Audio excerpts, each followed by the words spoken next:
Hi, guys. Welcome to our first live and class of 2022. And we're going to talk a little bit about a debrief system and how to actually build a very holistic debrief system. So, we're going to talk, I'm going to put on Instagram here, and then we're about to start. If you are live, make sure you put in the comments where you go, where are you from, where are you watching our live from. I would love to see who is here and who is ready for this class. So if you're on Instagram, we're actually using YouTube too. Our live today is we're gonna talk a lot about how to build a debrief system. And if you are on Instagram, I'm actually using YouTube and I'm putting some slides in there. So if you want to watch with the slides, make sure you go on my profile and just click the link there and it will redirect you to the streaming. So hopefully, if you're on YouTube, I hope you guys are able to see. If not, if you can go to Instagram and let me know if it's not working or if you guys are not able to see the slides and everything. So we're gonna start. The purpose of this live mainly is because I've dealt with a lot of trouble and had a lot of like an overwhelmed feeling when I went to a new team and had a new client, had a new athlete. And then all of a sudden, I have all of these things in my mind that I want to get the athlete to do, to improve on.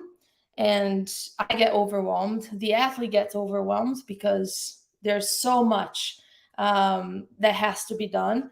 And so we have to kind of develop a system where we can use that system to pretty much learn how to prioritize what we want to prioritize. Uh, Human performance is way more than the physical. And I think a lot of people are starting to understand that a little bit more. But it has so much that it actually impacts performance. And a lot of the times we forget to really listen to our player, listen to our client, and understand those things. So the purpose of this is not gonna just talk about the athlete, but also you can use that debrief system for yourself as a coach to prioritize your own well-being, because a lot of the times we forget about that. And if we cannot take care of ourselves, how can we take care of our athletes? So in any shape or form, try to use this system to actually use with your athletes, but also with yourself. And you can establish how often. Normally, I do a debrief system about every 3 months with myself, where I go and I rank every single thing that I need to prioritize.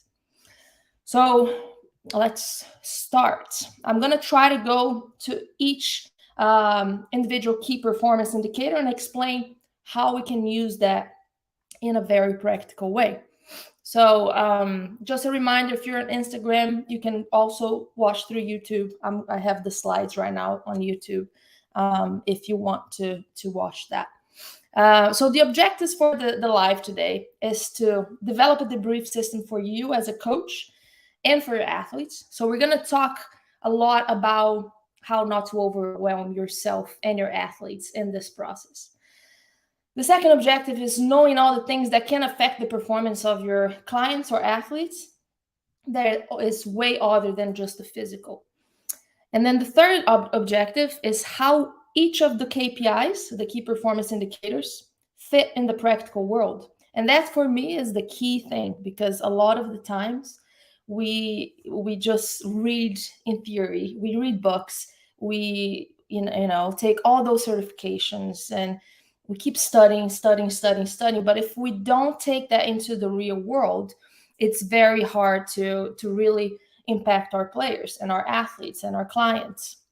So this is the key. So if you have any questions meanwhile we are talking, just post on the comments on YouTube or Instagram, and at the end, I'll take some time at the end to kind of talk with each of you. Um, so the first key performance indicator is the lifestyle. So for me, that's the actually one of the most important ones, and a lot of the ones that we forget about. And I'm gonna talk each one of the topics there so you can have an idea. So the lifestyle, the first thing that we need to realize is diet and nutrition, right? So diet and nutrition, I mean, for performance, it's huge, huge, huge, huge. I'm going to give you an example. So if you're with a team and if you're with a client and you don't have that talk with them and you don't have that debrief system where you kind of dig deep, a little bit deeper into the lifestyle of the athlete or the client, you might be missing a lot of things. So for example, if you have an athlete that is playing for the team that you're coaching, and especially young athletes, or if you're playing amateur sports where you're not full time, you actually part time, you have a job, you have school, you have something outside of your of that training time. Maybe a player has to go for a 2 hour train ride after training to go to get home, to go to school after training, um, and then you don't realize that in that train ride, they don't have anything to eat.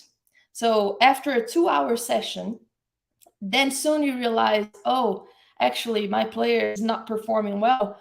But oh, by the way, she's taking a 3 hour, 2 hour journey train home, eating snacks, eating chocolate chips, eating whatever it is that young athletes don't have the education sometimes to know about those things. So then all of a sudden a piece of information that if you didn't talk to your athlete, if you didn't dig deep about the diet and nutrition, you are missing a huge, huge, huge part of the performance. Then no wonder if you go to they go to training and they go to practice and they're not performing. You're missing that part. Whereas the diet and nutrition pre-training, during training, post-training, so you have to understand what they do outside of training. How do they get to training? What is their pre nutrition looks like? Do they feel the right way? Another important thing for us as coaches too is we have to be transparent and honest with our athletes, because a lot of the times, if we don't tell them the intensity of a session, they're not going to know how to feel. So if they don't know how to feel properly, it's sometimes it's not their fault.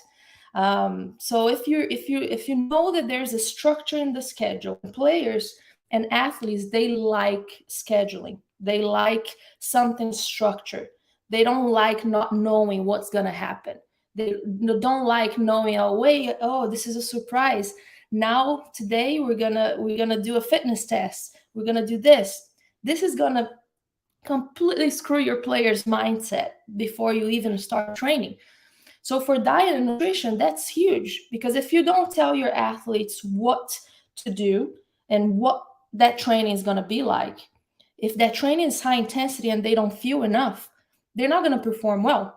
And I have here a big friend of mine, Luizinha, who is one of the is not one of is she's the best nutritionist in Brazil, and she's watching this, and she hopefully she agrees with me. It's very important to have that transparency with your athlete, and getting to know them in a level that you are honest with them and you're very transparent with them with that specific thing. The next one is the life and identity outside of sports. And we're talking about coaches and athletes. We're not just talking about athletes here. You have to create a life and identity outside of sports. And if you're and this is not only if you're working sports, if you work anywhere that you dedicate a lot of the time, and you have to understand that you have to create life identity outside of sports. I don't know how many times you see athletes that are completely obsessed with the sport, right? I was like that. I was a football player. I was completely obsessed with training, and didn't have really a life outside of sports. Even when I went to America and I went to college, I was a pre-med, so I was wanting to go to medical school. I was playing competitive Division 1 soccer.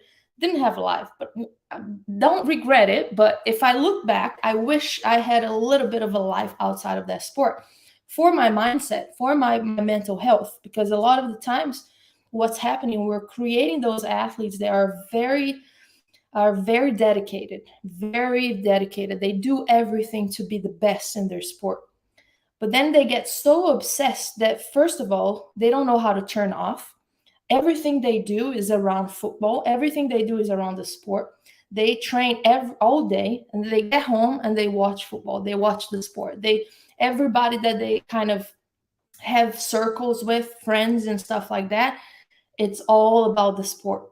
And you don't connect, if you don't connect with people that are outside of your bubble, and you're only connecting with people that just think the same as you're not going to have the same perspectives in life. And if something happens, and let me tell you, sports is very unpredictable in all aspects. If you're a player, you can get injured. If you work in sports, you can get sacked. All of a sudden you're not happy at the job, then you leave. Um, any reasons that, if you don't create a life and identity outside of sport while you're having that life, it's very hard to get the mindset back. And if you see players that are obsessed with that sport and then they get injured, if you are a coach or if you're dealing with an athlete, you will know how hard it is to motivate those athletes.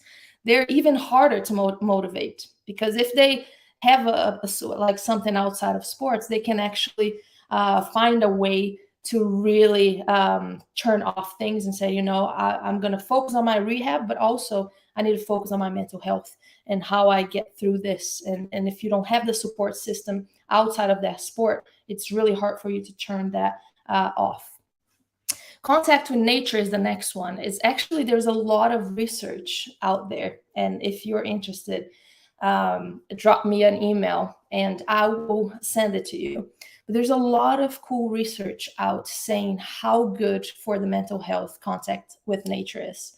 And for me, like I love fresh air. So a lot of the times, if I stay too busy with work and I'm inside all day, if I don't have nature time during like 1 hour of the day, I go crazy, and I need that fresh air. So like sometimes I go for a walk with Marley, my dog, and we go in the middle of the woods. And for me, is literally the best thing that I could do for my mental health, where you just have a time for yourself, where you can turn off your phone and you can just focus on that specific thing. So contact with nature, actually, a lot of people nowadays talk about mindfulness, right? You have so many programs there, mindfulness and being present.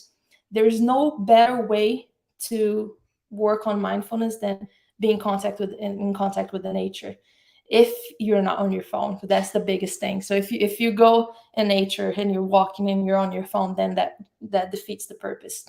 So if you have that time where you take away the phone, you go to contact with nature, that will help increase your motivation, your energy levels. And we're talking about those things, but all those things physiologically affect performance, and we don't think about that. But all the hormones in our body, everything that we secrete, and the pH levels that our organs work, they all depend on those external factors.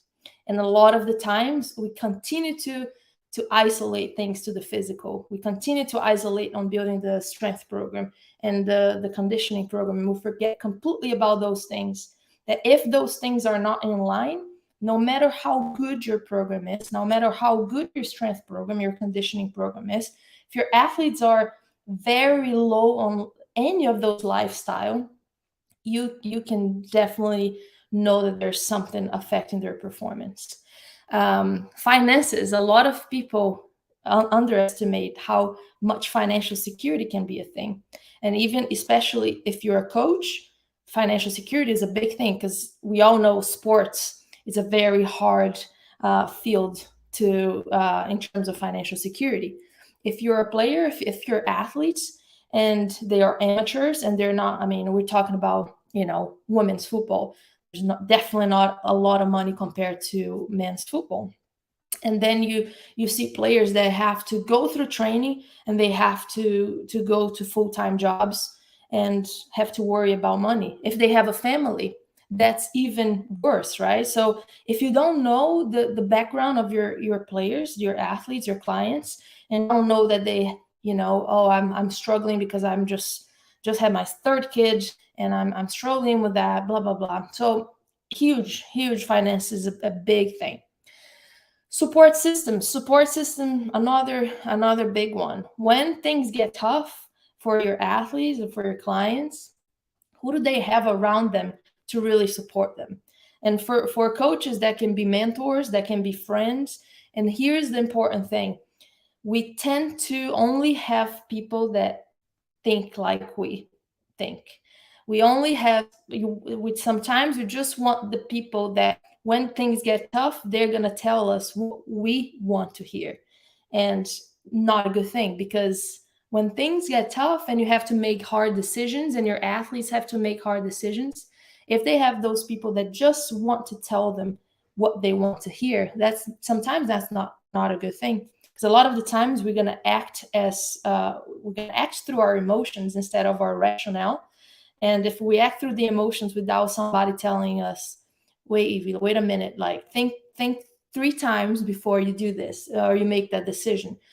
So that's huge. Support systems that will tell you how your athletes and how your clients work and what is their environment around them. If they're going through a tough time and you're there to support them, and they don't have a support system, if you have an athlete that it's actually from a different country, that is a completely other side of the world, and they're by yourself. I had to live that when I was in America.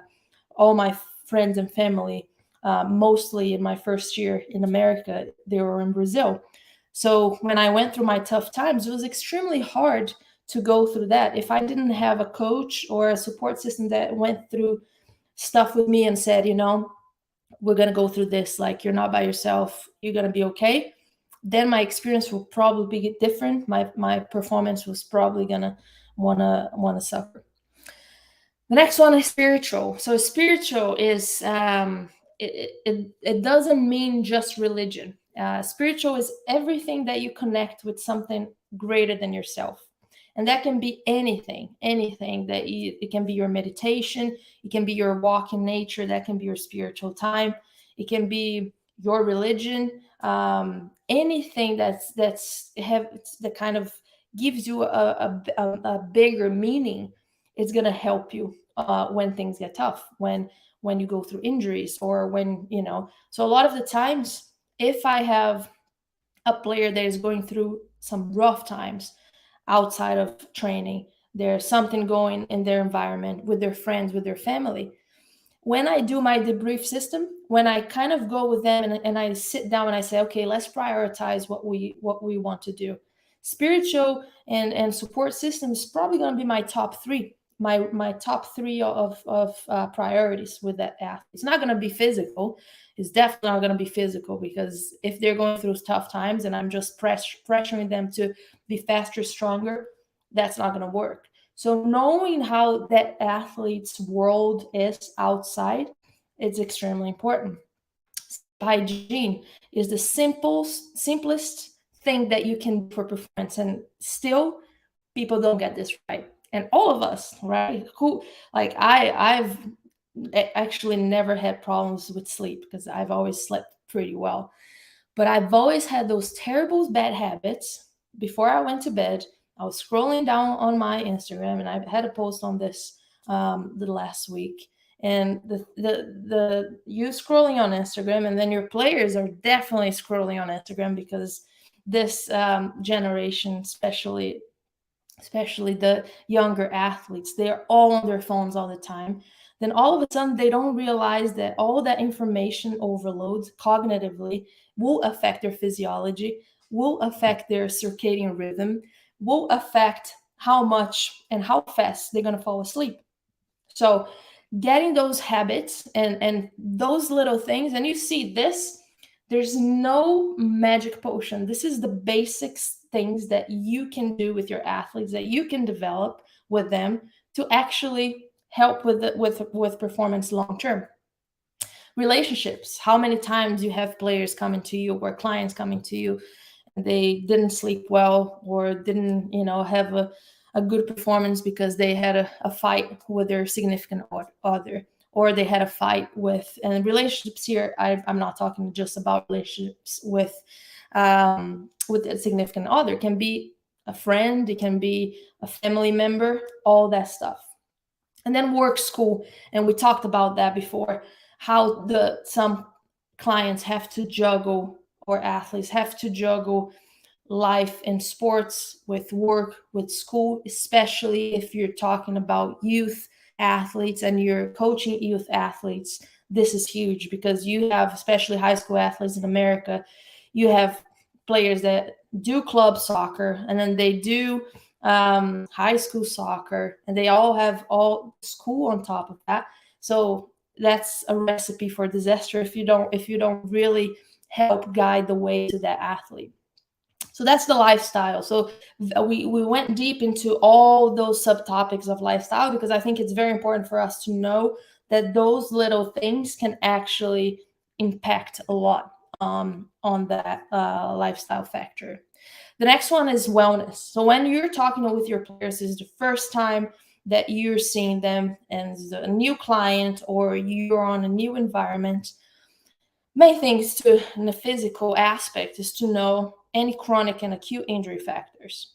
So a lot of the times we had, I don't know how many times in the past when I had athletes and I talk about chronic and acute injury factors, they never give you the right information right away sometimes because they forget that, a little, I don't know, a stupid thing that you might not think that actually affects their compensation patterns, and they all of a sudden they're like, oh, by the way, I forgot to tell you, when I was in sixth grade, I actually broke my wrist and then my shoulder started hurting, blah blah blah blah blah. They think that because they're football players, they only have to tell you the injuries in the lower body. But how many times we see as performance coaches and coaches things that happen in their shoulder, in their wrist, it drives compensation patterns everywhere in their entire body. So that's why it's so important to really talk to them and kind of dig deep. And a lot of the times you're gonna be like, okay, really think about all those times that you got hurt and then try to get the best information out of them, because 90% of the times they're going to talk very little about the injuries, and you're going to find like 5 hours later that they had a stupid injury that can actually impact their performance. So if you have players that have very very chronic injuries and it happens all the time, and they're always having problems, they're always going back to the medical department, that's something for you to individualize in your program with them. Because if you don't take that into consideration, so for example, you can't treat the entire team as one person. So you're going to have players that are more experienced, that are older athletes, that they might have to be on the recovery day while all the other teammates are doing a normal session, because that's how they are in terms of chronic injury factors. They always get hurt and they're not very resilient. So we have to know those things. We have to know how often they have that chronic injury so we can individualize and kind of, there's no one size fits all here. There's always a way for us to individualize for our athlete.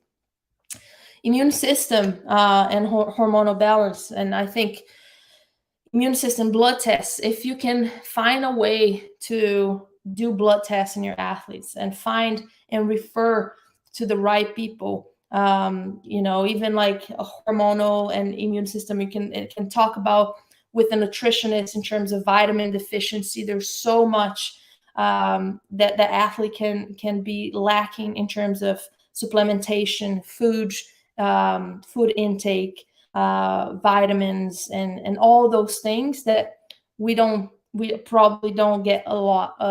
We can't see it in front of us most of the time. So blood tests and refer, but make sure you know how to refer the right people. So having a good nutritionist, having a good physio, having a good doctor, that you can refer, a sports psychologist that you can refer right away if you don't understand that much. Like, for example, I'm not very big on nutrition. Like, I don't have too much of depth in nutrition. So I always refer to the people that knows what they're doing, instead of me kind of trying to fulfill my ego that I know everything, which that doesn't happen. Um, Hormonal balance. So if you menstrual cycle is the biggest one. If you're dealing with female athletes, you don't understand that menstrual cycle and the impacts that can put into a female in their performance, you're missing a lot of things there. That comes from nutrition, not only for nutrition, but also the little things that they can do to kind of help with their mood swings, their lack of sleep, their increasing body temperature in different phases of the cycle. So empowering your athlete is the simplest thing that you can do, because there are so many resources out there. There's an app called Fit Our Women, and Fit Our Women literally it's a free app that everybody can have access to, and it gives your athletes exactly what phase of the cycle they are.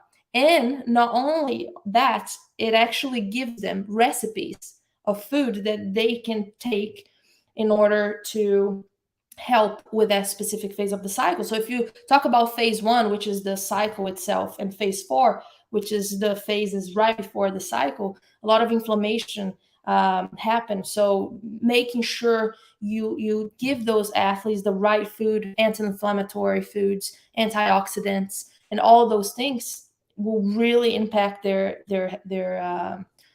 performance. And a lot of players have so many players in the past from all the teams that I coached that actually had so much trouble sleeping, had much trouble balance and coordination in specific phases of their cycle. So getting to know that is a very, very important thing.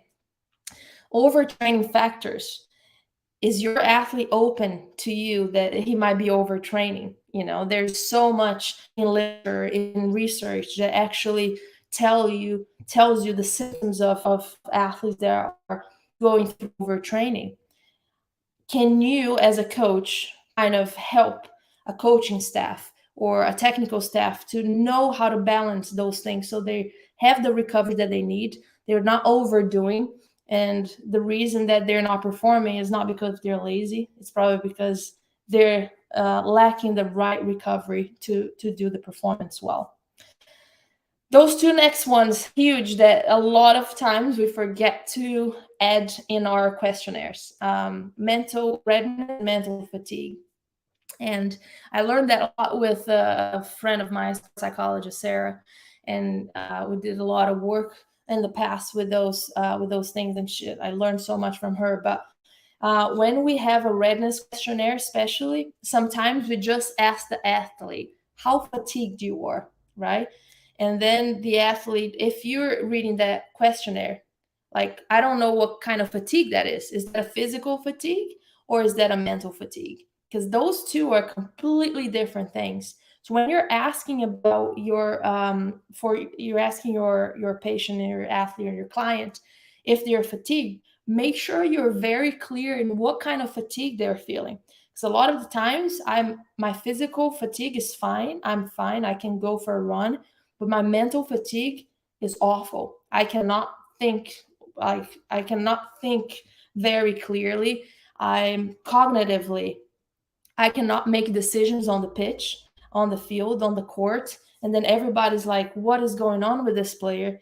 They're not being able to really perform. But then you don't know how much in that week they've done in terms of mental fatigue. Lack of sleep can cause mental fatigue. Information overload can lead to mental fatigue. And that's a huge, huge, huge factor, because when we're coaches, we have a very important task that sometimes we forget, which is putting the schedule of the athlete together, If we're working with a team, we're helping the technical staff to build that schedule together. Have you stopped to think about that actually the mental fatigue is coming from an information overload of a technical staff? So a lot of the times, if you're the coach, the technical coach is talking so much with the athletes, you have to do this. After training, then they have a meeting with the technical staff to go through film, to go to video analysis, more information overload. And then from there, they go to the gym, and then they have to do gym after all this. And then from the gym, they have to go to a sports psychology session, or they have to go through all these things. If we are not very smart and structured in a way that we schedule the right things in the right time, we're just setting up our athletes for failure just because of we are completely giving them reasons to go through mental fatigue. So always think about back from the game. So if they have a very big game, and this we're talking about anything, not only in sports, if you have a big meeting, if you have a big event coming up or a big game, then the next day, when you had a huge defeat, the meeting didn't go well, the game didn't go well, then on Monday, which is the next day, and the next 2 days after that event, your entire body is processing that stress, because it takes a while. It is not just one day that you're going to be pretty good. Central nervous system is going to be okay. Normally, the second day is the worst. So by the third day, then you can start to kind of get that mental overload, get that cognitive overload. Maybe that third day is the day you can push it a little bit more in terms of what you schedule for the athlete.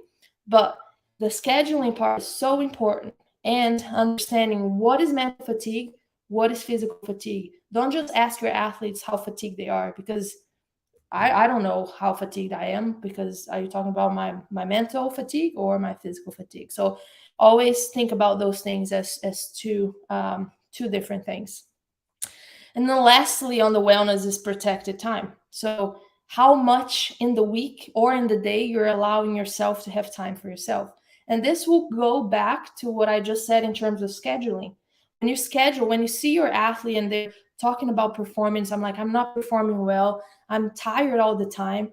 It's very important for you to ask them, are they having the protected time, mental space for them to just have a nice, easy an hour or two during the day, that they can just relax, that they're not just going from meeting to meeting to meeting to training to training to training. So very important to know the habits and the daily routine of the athlete to really understand where the fatigue is coming from. And then we talk about mental resilience, right? And mental resilience, you again, a great referral for a sports psychologist to kind of help the athlete to talk about more about mental resilience. But when we talk about mental resilience, and I've seen that a lot in America, especially in the college culture, you're mental tough if you're vomiting, if you're puking after a workout. That's their definition sometimes of mental toughness. For me, mental toughness is far beyond. It's way beyond that. It's not right to think that mental toughness is puking after working out, is not feeling your legs after working out. There is time for that, but if you just defining mental toughness as those reasons, then you're missing a big point. So coping skills. So a lot of the time, and that happened to me too, where and all those things, like I've actually started to develop this with Dan Pfaff, a mentor of mine, because I went through a very tough time last January, where I went through a panic attack. And then I had to kind of really test out those things with myself. And then I realized that if you don't have coping skills, if you're going through a tough time and you're trying to find the magic potion to actually get better, it's very hard for you to get better until you go to the root of the problem.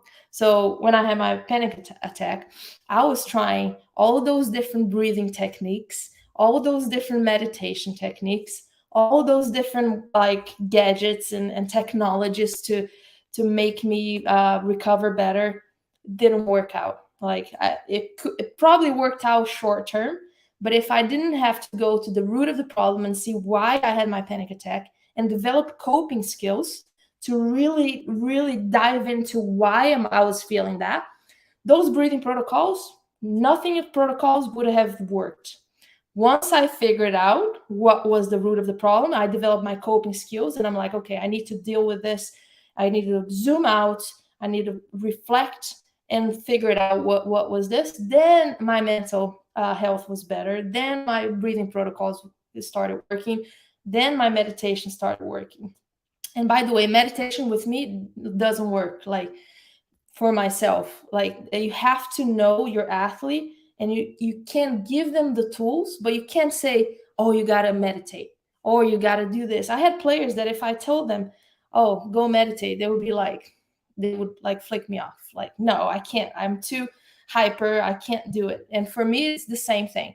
My meditation, my mindfulness is taking my phone away and going for a walk. My mindfulness is zooming out, reflecting on things, and that's I'm present in there. I don't need to sit and not think about like everything because I can't do that. So know your players, know what helps for them, but don't give them the tool that you say do this because this helps.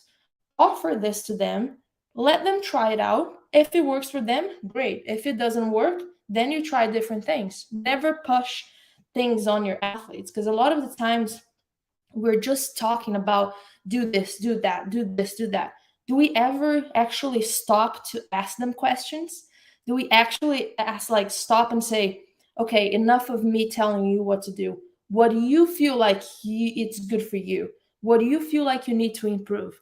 So all those things in the debrief system is an opportunity for your athlete to tell you what the priorities are. It's not for you to kind of go one by one and say, I think you need to prioritize this. You need to prioritize this. Let them fill out the form. You can create a form and say, I want you to rank, and I'll show you at the end how to do that. Let them figure it out, and then you kind of help them along the way. So that's very important. Mental agility, adaptability, and flexibility. So you're gonna see a lot of players, and that's why I think it's so important for us as coaches to observe, to talk to players, to observe from a different angle, see their interactions with other people, see how they interact with the environment around them. Because a lot of the times we're gonna know that there are some players, if you change the schedule, if you change the drill that you're gonna do, the warm-up that you're gonna do, they go nuts. They hate different things. They want something structured. Those athletes, sometimes they're the ones that really don't have the adaptability, and that's a problem. Why? Because imagine if you're on a game and they are playing the game, and all of a sudden something that nobody was expecting happened, and then you have to change formation right away. If the player is not adaptable and not flexible, what happens? They're going to freak out. Their performance is going to go down. So if we don't develop that mental agility and that adaptability and flexibility, that we're going to go through a bunch of scenarios. So you're okay when it comes to game time, that you've been the worst case scenarios and you know how to deal with them. And that's the huge thing with us as coaches. We need to be able to, how do we teach them adaptability and flexibility? Give them scenarios. Okay, so if this happens in a game, this is all the ways that you can do to make this work, right? So running through scenarios, very important for coaches to deal with the athletes so they can be adaptable, be flexible, and don't get caught off guard. Self-talk. How many times, even us, like, we go and we say, oh, this always happens to us. This always happens to me. Why this is always happening to me? This is terrible for mental resilience if you have a negative self-talk. There's so much research out there, and there's a lot of good sports psychologists that can dive a little bit more into the self-talk. I'm not a sports psychologist, but I know during my time as a player, my self-talk was horrible. I was always putting myself down because, like, what are you doing? What? And I hit a roadblock until I get a sports psychologist. I got a sports psychologist, and they kind of told me how to really develop a positive self-talk and see, it's a mistake, but next one, and it's gonna be fine. Support system comes in the second time that support system come in the KPI, because I think it's so important to help with the mental resilience, to be able to have the right support system to go with you and your athlete through tough times. Effective problem solving, we just talked about that. Allow your athletes to think for themselves. Don't just throw stuff at them and say, here's this protocol, here's this, here's that, here's that, this is perfect, this is research says this, research says that. Your athletes are going to be completely overwhelmed. Let them think. Let them think for themselves. Let them tell you what they think, because a lot of the times all we do is we tell them to do stuff. We tell them to do stuff all the time. So we need to let them think, because when they go to the game, when they go to the court, you're not there holding their hands. You're going to know that they're going to have to go through that decision making process and understand how that works. Cultivating gratitude, there's actually a lot of research with the army and with special forces, that actually soldiers that cultivate gratitude, they're way more resilient mentally to deal with the craziness of war and all those things. So knowing how to be grateful for what you have. If you're a coach or if you're an athlete, telling your athlete, if they're going through an injury, kind of how can they be grateful for the little things that can make them feel a little bit better. So gratitude is actually very good for mental resilience, and you can really tell a player when they don't have gratitude, and that the mental resilience goes down, especially when things get tough. So telling them to cultivate that gratitude is actually very important. Self-awareness, big one. So when we talk about self-awareness, what does that mean? It's you being able to identify your emotional state, your cases of fear and distractions. And this, for me, it's huge, because you have to be able to reflect and zoom out in that situation. If you're going through something hard and you're not able to see what to do, if you're able to identify your emotional state and why you're feeling that way, is going to help a lot. That goes back with the coping skills that we talked about. It doesn't matter how much of if you wear Oura Ring, Whoop, all those gadgets that help you to see, to perform better, or you do the protocols, breathing protocols. That doesn't matter if you don't know and you don't have self awareness and know what's going on. It's very hard. And then sense of meaning. A lot of, again, comes from a lot of research on the special forces and army. Again, soldiers that were able to cultivate gratitude and have a bigger sense of meaning, which means if you're on that, and it's because you're passionate and because you have that sense of meaning that is broader, it actually helps with your mental resilience. Emotional wellness, the other KPIs, focus, agility. So how well can your athletes be focused on a task at hand? You're gonna see a lot of athletes that even when you talk to them, they can look at your eyes. They like multitask all the time. This definitely gonna have a huge impact on performance, because if they don't have that focus, agility in training, when they have to practice something that it's more specific, that requires focus, then that's hard. So there's a lot on the performance world that you can do to increase the focus and agility. Some drills that you can do in warm up, so your players are more present. Arousal control. This is huge too for especially for teams. How can you control how aroused you are, how excited you are? So you see this a lot in locker rooms, in dressing rooms before big games.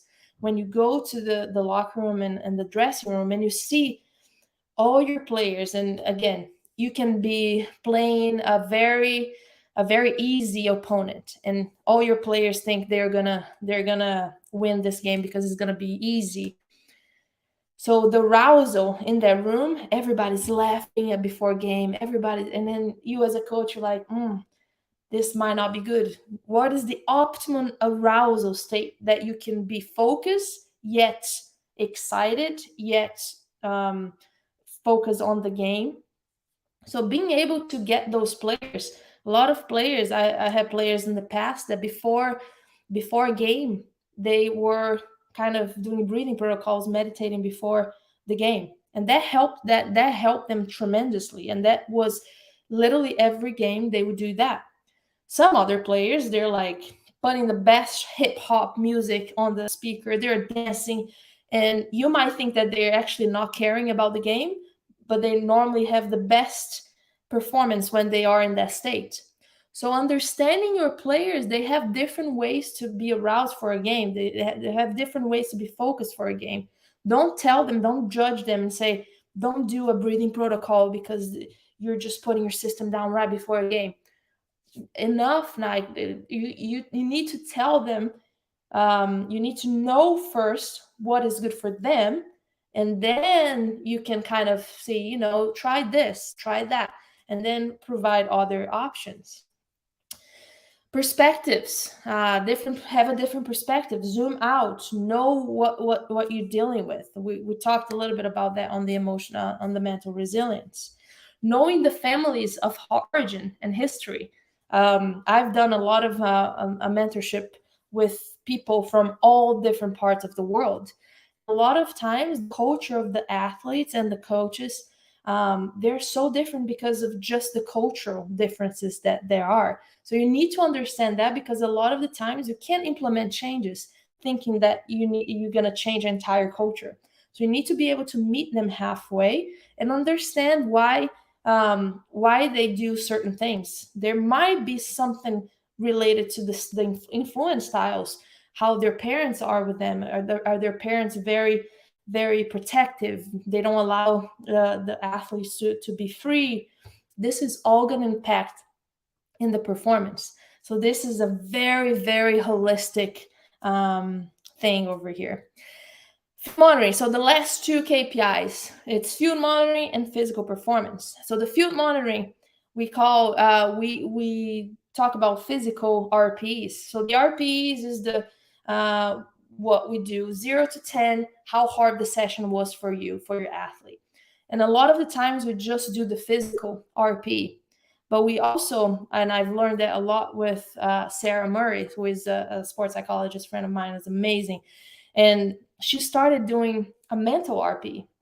So after each specific drills, she would ask, her athletes to kind of go from 0 to 10, how mentally fatigued that task was, because that can tell you a lot.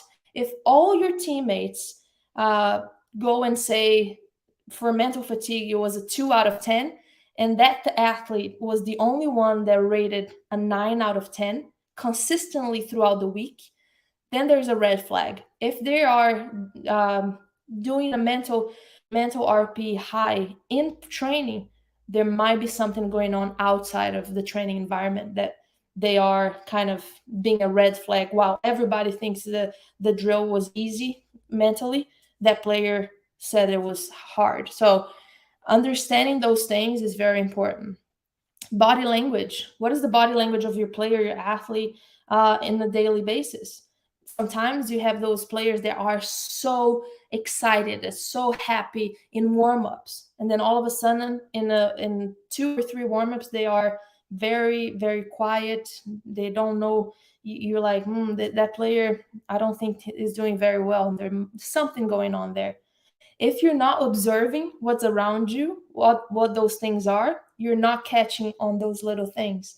And those little things are very important. And what's going on in our industry is because we have so much technology, especially in sports science. You have sports scientists with the iPad on their hands while they are watching training. You are missing out so much what's around you because you're looking at a screen rather than looking at your players and how their body language is. how they react to the environment. If they're very pissed off with each other, all of a sudden, there's something going on there that you're not seeing. So being able to really be present, that is, for me, that is actually mindfulness.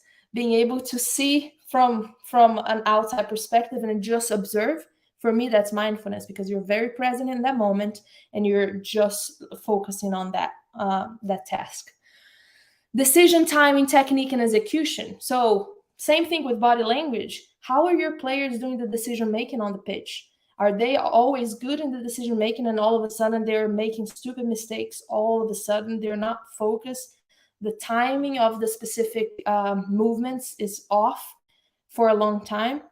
If you see this and you have a pattern, then you have to kind of know how to talk to your athlete and say, okay, what's going on there? Coordination and posture, same thing. Are you able to see different things where they are out of balance, they are not coordinated in their acceleration, in their deceleration on the pitch? Then you have one priority to work with them in the gym, where you help them with balance, coordination, posture. And then the decision making and drills, we just talked about that. And then the last one, I put that on the last one for a reason. So physical performance. A lot of us, we just talk about physical performance. I put that as a last key performance indicator, because you can be the best coach building this amazing program, protocol, all those things. If all those KPIs we just talked about, they're out of sync and they're all the way ranked last because your athletes or your clients are just not paying attention to them, you're probably missing a big thing there on performance. So before we talk about strength, speed, power, plyometrics, motor control, deceleration ability, speed, multi-directional skills, we need to know everything before that. All those things that can impact their performance as physical performance. And a lot of us, we forget about the cognitive work, especially on the return to play. If you have an injured player, if you don't do cognitive work, reaction drills, and not only isolated cognitive work, is how can you get that cognitive work in the environment that they train. So if they are football players, how can you add that cognitive with them, with the ball, instead of just doing something isolated? So it's very important. So to finalize our first live, and I hope this made sense for you guys. And if you have questions, you're more than welcome to write down on the YouTube or on Instagram. I just want to add this slide here, which talks about just an example what is the brief system will look like in practice, right? So if you have an athlete, you put the name of the athlete, you tell what training cycle is. So if you're doing off season, right? Off season, I'll give you an example. We have 3 months of off season before they go to preseason. So our debrief system is going to have 3 months. So what we're going to do is we're going to say, okay, I'm going to give this to the athlete. I'm going to go through and educate them, like what I just told you guys, what I just went through each of the KPIs, and I'm going to explain to my players and my athletes about them. And then I'm going to say, I want you to prioritize 3 KPIs for this training cycle.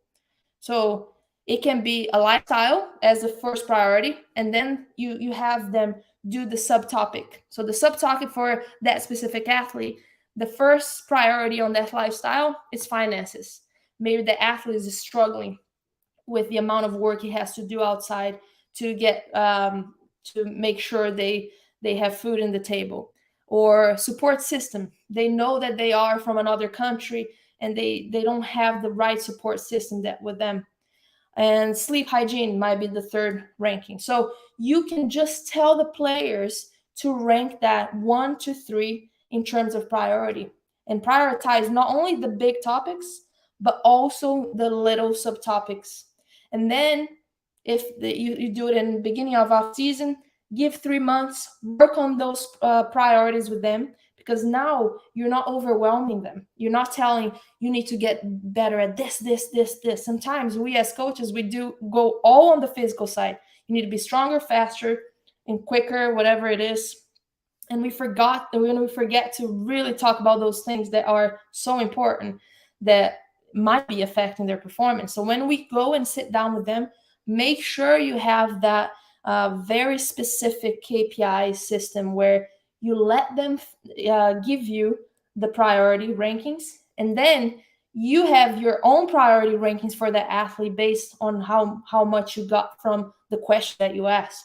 And then you kind of mirror them together and say, okay, my athlete kind of prioritized this. Actually, I put that priority too. So we're on the same page. And then the athlete, all of a sudden, he buys into what you do, because now all of a sudden he's actually having autonomy, and he's actually having a say in the program, instead of you kind of sitting down and say, this is what you need to do, this, and that. So very important. If you have any questions in regards to that class, that live, make sure you send me a message. But other than that, this live is going to be recorded, hopefully, on YouTube. This is the first time that I actually use a software with the live, so hopefully it recorded. If not, I hope to see you in the next live. We're going to continue to talk about sports performance, and there is a course that I'm putting together for March. That's very exciting. That's going to talk a lot in depth about everything that we're talking about. So be on the lookout. And thank you so much if you're here and you stayed for the entire 56 minutes. I appreciate you taking the time to be here on a Wednesday night, Wednesday afternoon, Wednesday morning. And I will talk to you soon.